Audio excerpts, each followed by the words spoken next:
Well, I'm streaming on YouTube, but I have had some issues with Instagram, and I'm trying to get it to stream there. Okay, I think I need to restart the app. Thank you for your patience.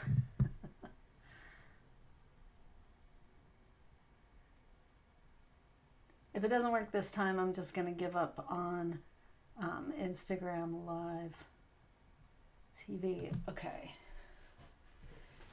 It seems as if, oh yay, it looks like we have connected on Instagram Live and also are streaming on YouTube.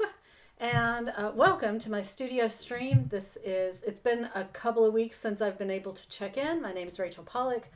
I am the costume crafts artisan, milliner, dyer, and so forth at PlayMakers Repertory Company, which is a theater in Chapel Hill, North Carolina.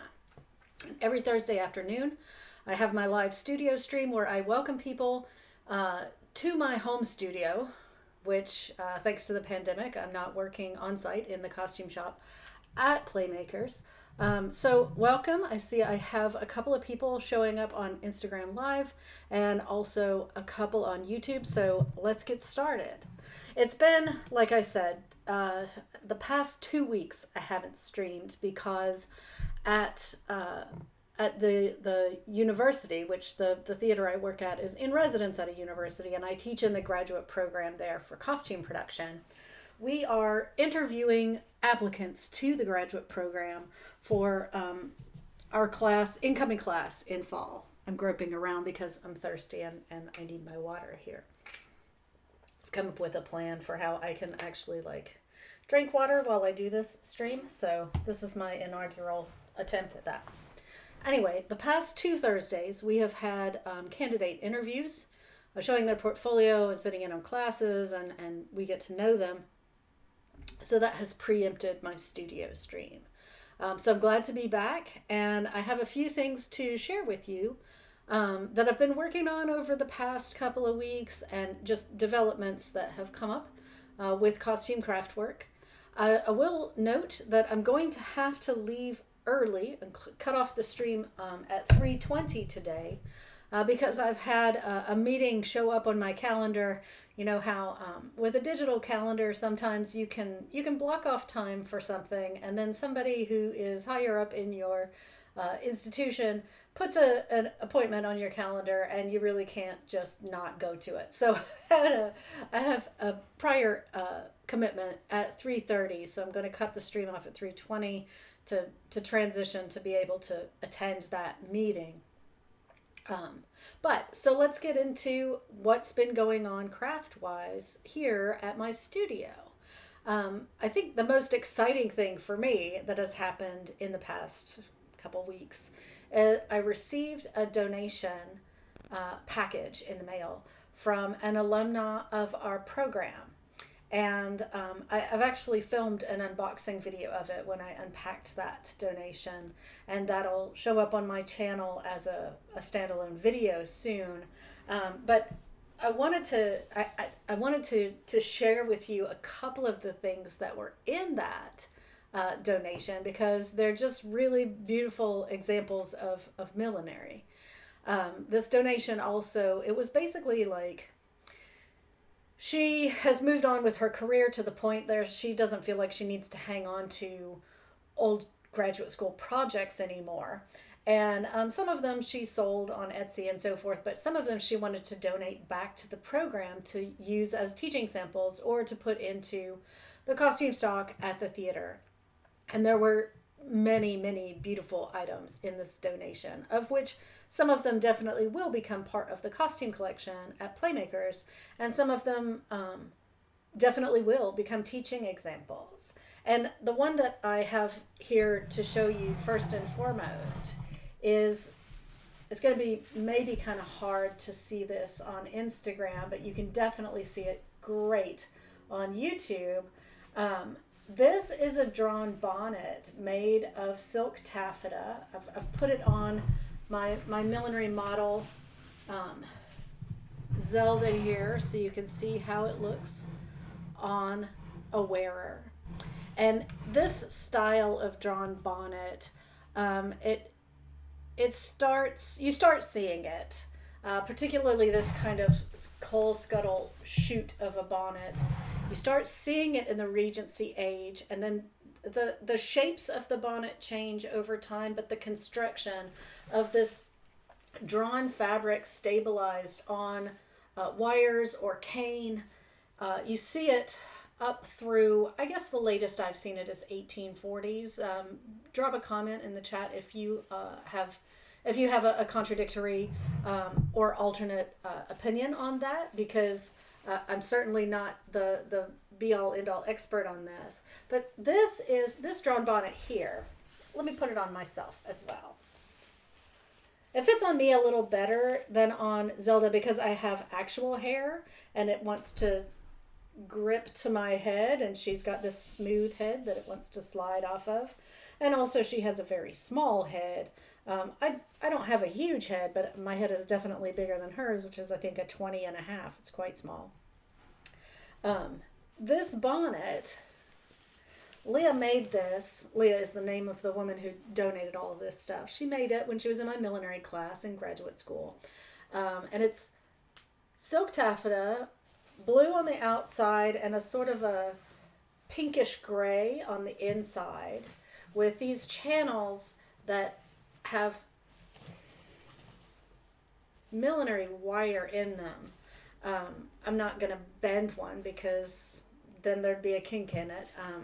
But if I remember correctly, she created an eye loop at the end of each of these, and it's tacked down inside of the bonnet here so that they don't, if it were just a raw edge of the wire, it would stab through, and that's undesirable.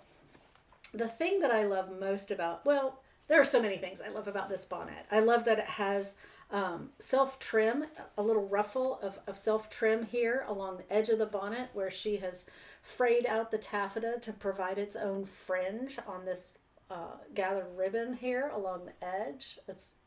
I say ribbon, it's like a strip of the taffeta that's being used as ribbon. I love this little sort of covered wagon detail at the back of the crown there, where all of that taffeta comes into this lovely little pleated up central motif, if you can see that. And the most exciting thing about this bonnet is that it packs flat. I just love that. Like, that something so structural as this. You know, when you see these bonnets in like reference images and stuff, they're really extreme in shape. And just the idea that this drawn bonnet, one of the advantages of, they don't all do this. I've made one that will do this partly, but this one of Leah's just really is an excellent example of how incredibly flat that they'll go. This one is also somewhat reminiscent of a style of bonnet. It's the wrong scale, but the construction is very similar to a style of bonnet that happened, that came into fashion, came into use during the time in the late 18th century when wigs are so huge and voluminous. And this sort of wire frame structure, what predates this shape of bonnet, is the calash bonnet, which are so large that they encompass those big sort of Marie Antoinette style wigs. I see more people are showing up on IGTV. Hello, welcome. Glad to have you here. Short stream today. I'm going to be shutting off at 3:20 to go to a meeting that got put on my calendar, but we're here for now, and we're talking about this lovely drawn bonnet that was donated by an alumna of our program. And I was just sort of speaking about how this bonnet's structure is very similar. Perhaps it even derives from the calash bonnets, which are much larger in scope because they need to encompass those big piled up hairstyles of the pre-French Revolutionary aristocracy. But something about that structure of the cane or wire hoops to keep the bonnet standing out around that big hairstyle is sort of, it shrinks in and becomes a similar construction structure that happens with these Regency and early 19th century bonnets of this drawn bonnet variety. So this is really exciting to have. I think that I don't make these decisions per se, but I'm going to recommend that this piece goes into PlayMakers bonnet stock, because it is such a lovely example of what it is. It would definitely stand up to stage use. And the fact that it can pack flat so easily into storage is a huge bonus, because in any sort of costume storage, maintaining structural integrity of your hats is always so very difficult, because they need to fit into, often space is at a premium. And I've talked about that on the stream before with prior donations that I've talked about, how sometimes what you need to, I'm just going to pull this on to Zelda here like a little ghost costume, just to keep it having its lovely shape that it's got while I continue to talk about it. That space is such a premium in a costume stock that it's always a balance when we get donated hats as to the likelihood of the hat being used in a future production versus the value of the space that it's going to take up in hat storage. And so this is a really excellent example of a hat that we don't really have to take that too much into consideration, because even though when it was being worn on stage, it has this very specific structure to it, that when we put it into stock, it takes up well, not no space, but like it takes up as much space as a folded t-shirt, so that's an added advantage to this wonderful drawn bonnet. And I actually think it will eventually go into stock at PlayMakers, but because we won't be performing live shows due to the pandemic, well, we'll see when that happens. Thank God the vaccine rollout is happening. It's not happening as quickly as it might, and how that impacts the 2021-22 season, it's too soon to say. But the likelihood that we would need this before April, which is when I'm giving that lecture at an adult education center, well, via Zoom to an adult education center, about Regency millinery in the time of, and Jane Austen as a home milliner. This is an excellent other example of those bonnet shapes of the Regency period.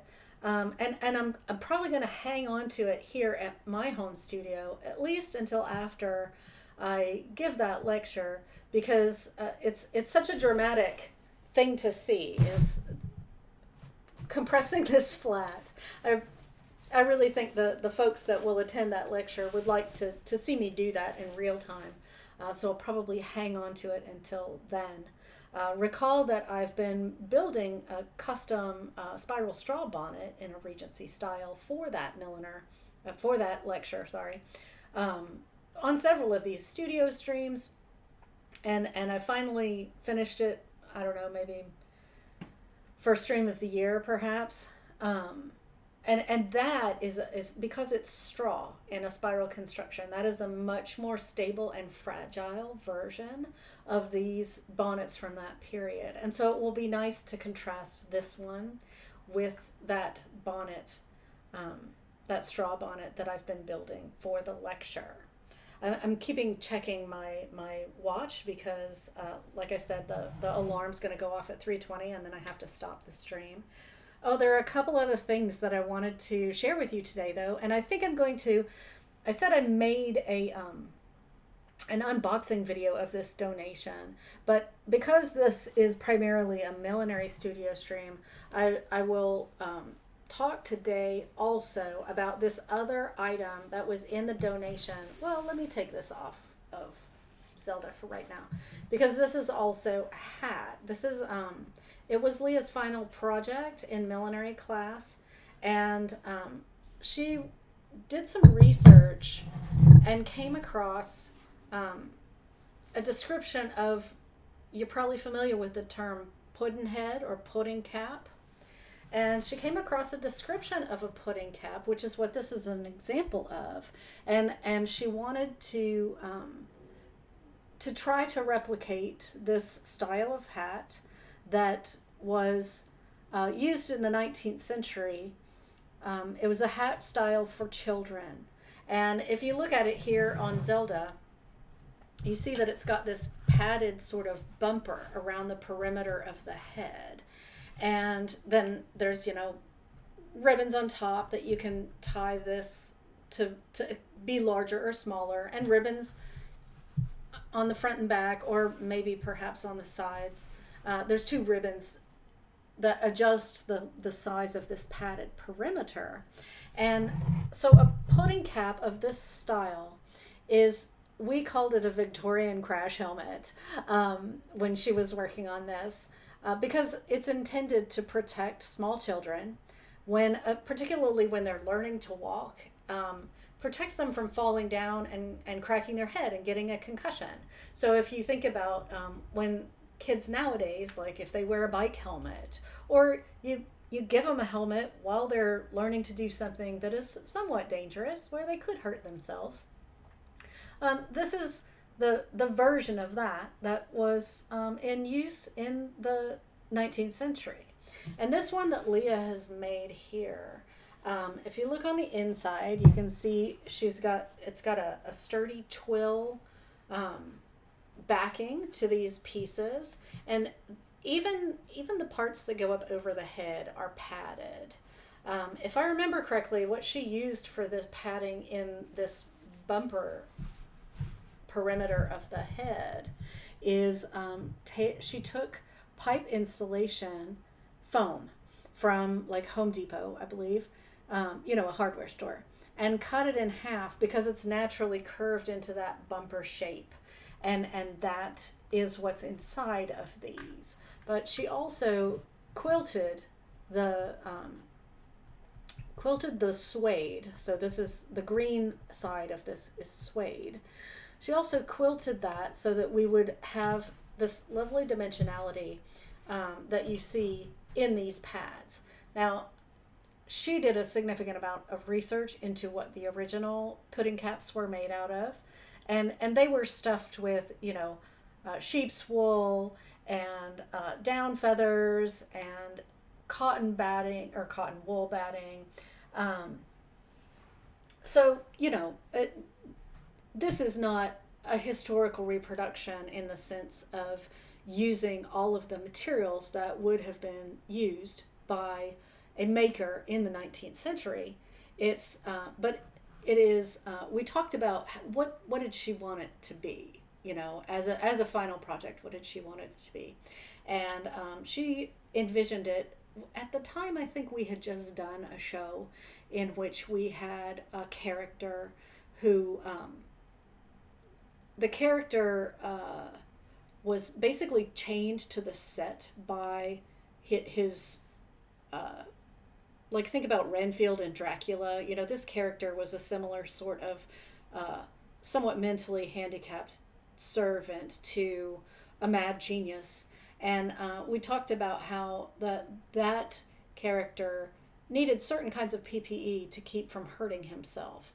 And her vision for this Victorian crash helmet was that she would make it in an adult size, with the idea that it would be worn by some affluent character who also was in a position to potentially hurt themselves in the course of the play. It is like, I can put it on and it fits me quite nicely as of right now. And actually, now that I have it on, I think I would love to go bicycling in this. It's very breathable. It feels very secure. It's, I'm sure, not remotely safety approved by, Underwriters Laboratories or whatever.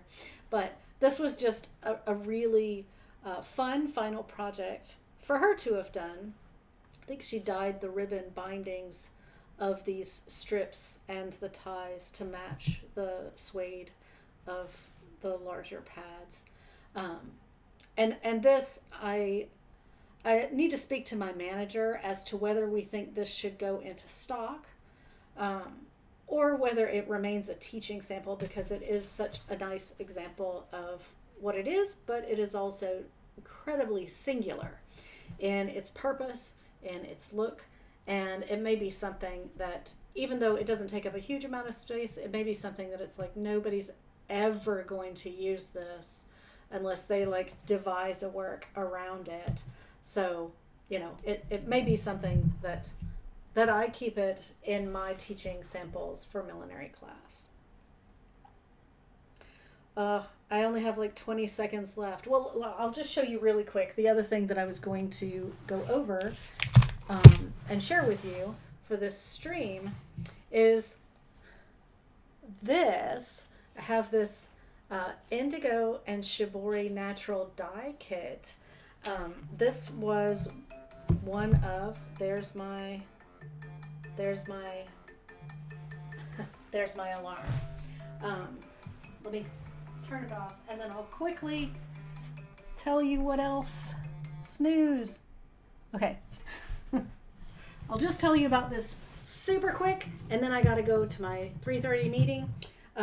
This indigo and shibori natural dye kit was part of my Valentine's gift from my partner Chris, and I had thought that I would maybe unbox it in this stream and we could look at the contents, because I've run an indigo dye vat before, but it was synthetic. The activator that we used, this was at a fashion dye house, and it was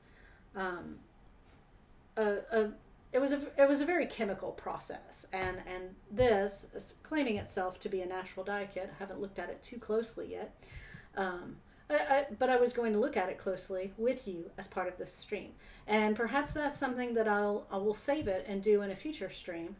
I will not be streaming next week because we have another visiting prospective incoming graduate student, an applicant to our graduate program, who is visiting next Thursday and showing their portfolio and interviewing and so forth. But I will stream, so far, I plan to stream all other Thursdays in the month of March. That's sort of up in the air because we haven't set up interviews with all of the people that we intend to interview. So I can't say that won't preempt another stream, depending on how that shakes down. But right now, as of today, my intent is to stream for a full hour for the last 3 Thursdays in March. Thank you so much for coming to my stream this week and for your patience with my short stream. I hope you learned some interesting stuff with respect to these cool drawn bonnet and pudding cap pieces of millinery. And I'll see you not next week, but the next week. All right, have a good week, have a good 2 weeks, and I'll see you then.